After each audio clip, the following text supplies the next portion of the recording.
TIL Chuck Jones, one of the original Looney Tunes directors, hated Space Jam.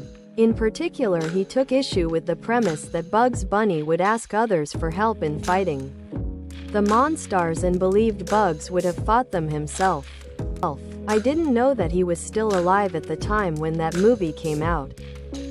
I mean, it's true. If it wasn't important to the premise of the film, Bugs would have ignored the whole basketball challenge and would have spent the full runtime psychologically torturing the Monstars for having the audacity to try and throw down.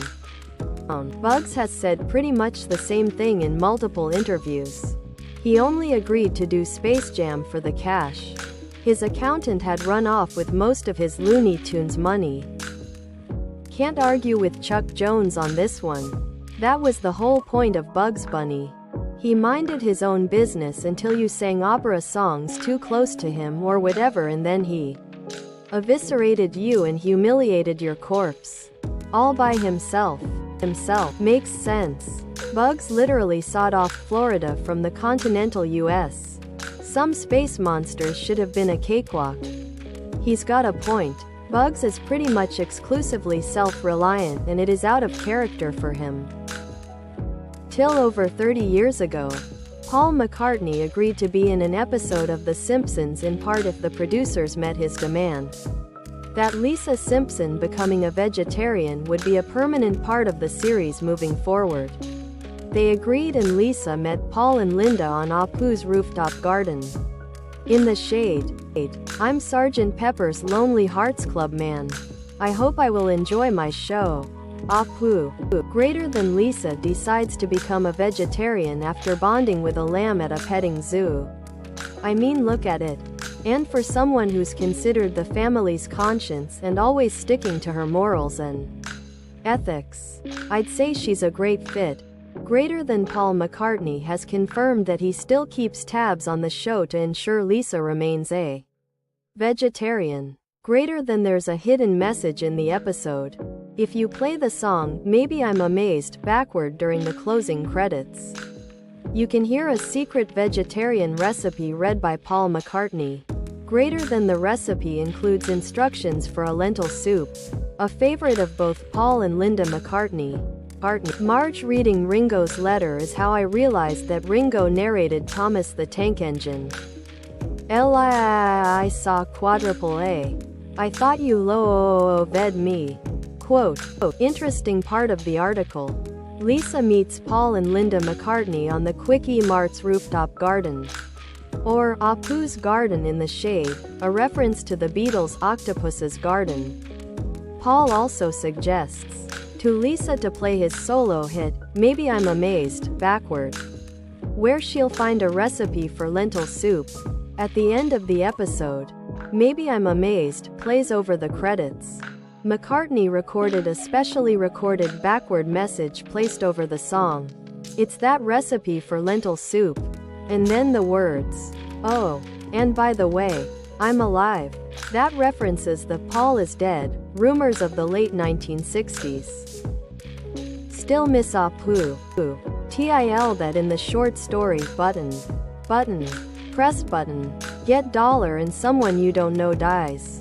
The husband dies because the wife didn't really know him, and the author hated the Twilight Zone ending where the button was given to a stranger after being pressed. I like the spoof where the guy hits the button right away without knowing about the money. He just wanted to kill someone quick. I may be remembering this incorrectly, but I thought the Twilight Zone episode ended with the lady asking what will happen with the box, and the guy responding that it will be reset and given to someone else, assuring her that it would be someone that she did not know, implying, of course, that she would be the next to die. I think that's pretty good. I think both endings are sound. They just convey a different moral. One is about truly knowing someone. The other is about empathy. I liked the Twilight Zone episode. The guy with the button was so eerie. The author of the short story was Richard Matheson. He also gave us I Am Legend and What Dreams May Come. Wow, I genuinely did learn something new today. I only knew of this story as the 2009 film, The Box, starring Cameron Diaz. I had no idea it was adapted from a short story that had previously been turned into a TV episode. Till that in 1942 the United States military increased the draft to include men ages 45 to 64. Greater than unlike the earlier registrations. Its purpose was indirect. The individuals were not actually liable for military service.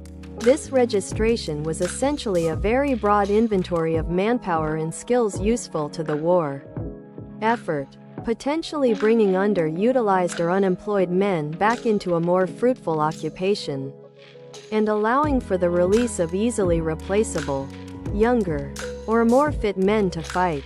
Inventory of manpower to give older generations something to do in order to assist in the war effort. Didn't Germany do something similar around same time? My grandfathers were 29 when they were called up. They were considered essential workers, so stayed in England till 1943. One went to Egypt, the other Europe. I am 55 and struggle to run, so we would be in trouble if I am called up. I doubt the US would put them into combat roles like the Germans did. This way you can use these men to drive trucks, cook, perform maintenance, etc. while freeing up the younger men for frontline roles. Sharing a continent with Mexico and Canada is pretty chill. Big-ass ocean between the USA and the rest of the world is certainly convenient. Don't forget the 77th Infantry Division. In short, the US looked at the war and said, shit, what if this goes a while and we run out of young guys? Let's gather up some older fellas, form an experimental division and see how they fare. They went through some shit and then proceeded to wreck the bad guys. Fun video. https youtube.be/0su5-_kudf8 C equals UJ8YV_reg7B6JC. What happened to the 44-year-olds? Did they get shipped off to boot camp?